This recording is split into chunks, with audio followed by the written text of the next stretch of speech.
Hi, my name's Ed Hope, I'm a junior doctor in the UK, and for the last 2 weeks I've been vlogging my experiences of being a healthcare professional on the front line during the COVID-19 pandemic. Because this is such a unique thing and the healthcare workers are very much on the front line of this battle, I wanted to capture that and give my view on what's happening on the ground. Okay guys, this is my COVID-19 vlog. Number 1. The date today, Monday the 16th of March. My car is full of my stuff and that's because I'm currently living at my folks, so just with everything going on, you know, they're sort of over 70, so I'm moving out because I don't want to, you know, put them at risk and bring anything back. So I'm moving in with my boss, and she's one of the consultant anaesthetists actually, and she's kind of heading up the stuff at the hospital with the coronavirus. I'm heading into work now, and I'll give you an update as things go throughout the day. So finding a parking space was as bad as ever. So far in the UK we've had 1,372 cases of coronavirus confirmed. Don't forget guys that 80% of people will be fine. They'll have mild symptoms, they can stay at home, they can manage. So it may seem like things are bad, you know, if we do see some cases. But just remember that these are the people that are really struggling from it. Hello. So we're just going to taste test you, right, to see if we can then fit mask test you. Just tell us when you start to taste it, alright? Okay. It tastes like, yeah, it tastes really... Undesolved paracetamol. It does. It's medicinal taste. I think it tastes like when you were a child and your mum used to say, "Don't lick money, it's dirty." You think, "Oh, I'm going to lick it now." It tastes like a £1 coin. It does. Okay. Great. So we're almost up to 2 minutes. How long does it take? 7 minutes. Can you taste anything? No. So you wear this when you're dealing with a very high risk. You've passed. Now take it off in there so you can show everybody what it tastes like. You might not taste it. Oh God. Pear drop time. Oh, that tastes like, that tastes horrendous.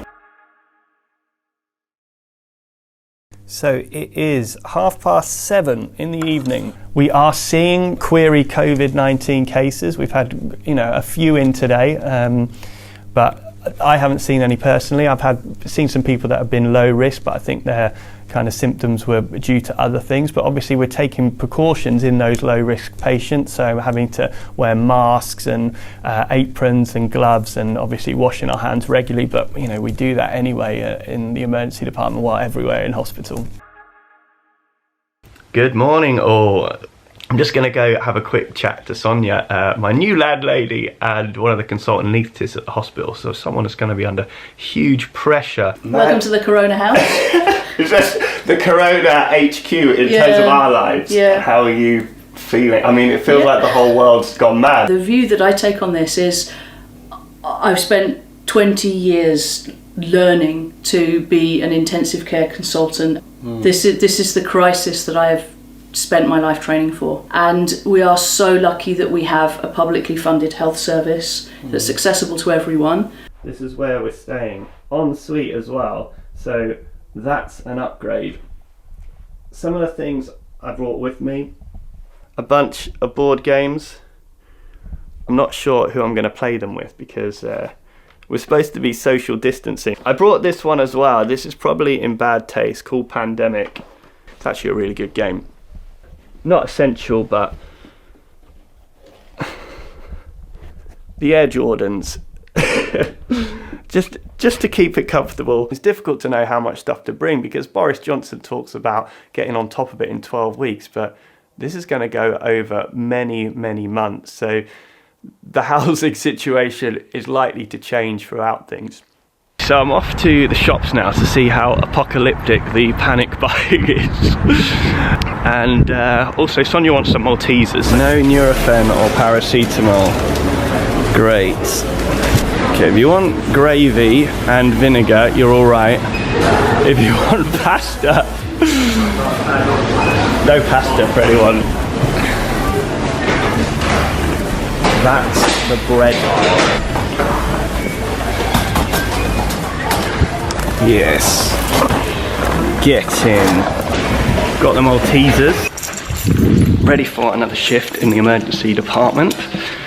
I think it'll be much the same as yesterday. It's been a fairly normal, good day. Yes, we're seeing suspected COVID-19 cases. I'm not going to sort of go into numbers because they're all kind of unconfirmed. One of the difficulties is just shortness of breath and respiratory illness is a common presentation to A&E, and so we won't always know when someone comes in what they have. They could just be like an infective exacerbation of COPD or kind of a bacterial pneumonia. They're the common things we'd see outside of this crisis. So we have to really treat everyone like that as a kind of risk for COVID-19, and we won't know until we send the swabs off, and they take a couple of days to come back. They allowed me to keep the mask. You can't use it again. They're kind of single use.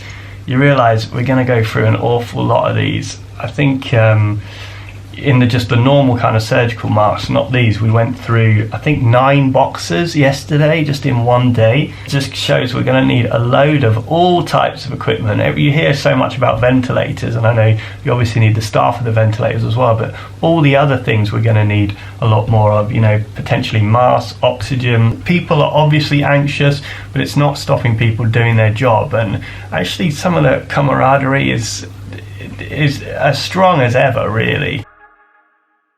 We had some people present today with mild symptoms that didn't need to be in hospital and were just demanding to get a swab, which is not the current advice. By them coming into hospital, they're potentially exposing all the other people, other people with health conditions, other vulnerable people to the virus. People come in with COVID-19, what type of things are we seeing? The viral pneumonia that you get with things like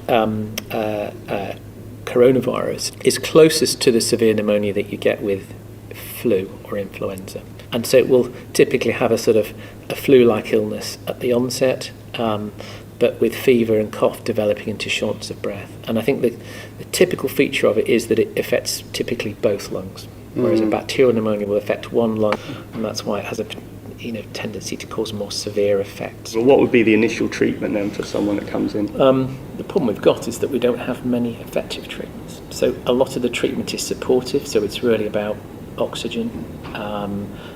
We, as you know, often end up giving antibiotics because we can't be sure it's not a bacterial infection. And so in terms of conventional treatments, that's about where it ends. We're already seeing changes in the UK. You look at places like Northwick Park Hospital in London have already declared a critical incident due to the lack of ICU beds because of the coronavirus. If you look at all the projections, it's inevitably going to be coming to my hospital in the next days or weeks. We just have to do all we can for preparation. Don't forget, in 2017, the British Red Cross declared the NHS faces a humanitarian crisis. You have to put that stuff to the back of your mind. It's not the time to criticise. People need to just work with what they got and do the best we can. The other thing I want to highlight is testing. So currently NHS staff aren't being tested for the coronavirus routinely. And I saw this article in the news that a few patients from the Portsmouth football team, so a soccer team here in the UK, have tested positive, but they're fine. I'm glad they're doing well, and they said they're waiting the test for the rest of the squad. Now, why the hell is a Premier League football team getting their whole squad tested, yet people in my department cannot get tested for the coronavirus? Hi Mum! Happy Mother's Day! What's been happening? So we know that the London ICUs are now not full, but starting to get that way. It feels like there's a lot of people coming through the front door. That's not the case with us, but we've seen a real uptick in activity in the last 24 hours.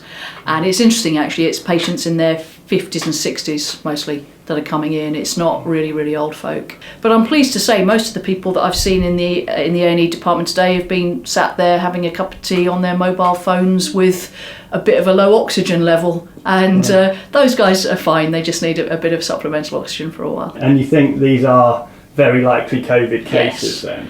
But unfortunately there are one or two who are coming in very unwell and needing to go onto ICU and onto life support with ventilators. Anyway, let's crack on with the shift, get into some scrubs and let's do this. Time is almost 3 o'clock, and what a change from last week where a few of my colleagues were seeing the COVID-19 patients. Now pretty much half of the patients I've seen are very high suspicion, and when you first see the changes on the X-ray, it hits home that we are in this now. When you first see it, the first time you diagnose it, it feels really significant, but I'm sure in the next coming weeks and months it's going to be a routine thing to see these patients.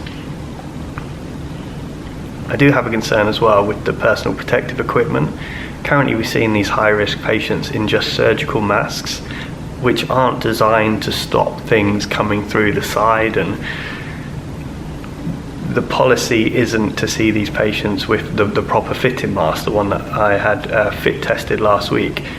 That is a concern for me. Our hospital is providing masks to the guideline, but I think that guideline needs to change personally.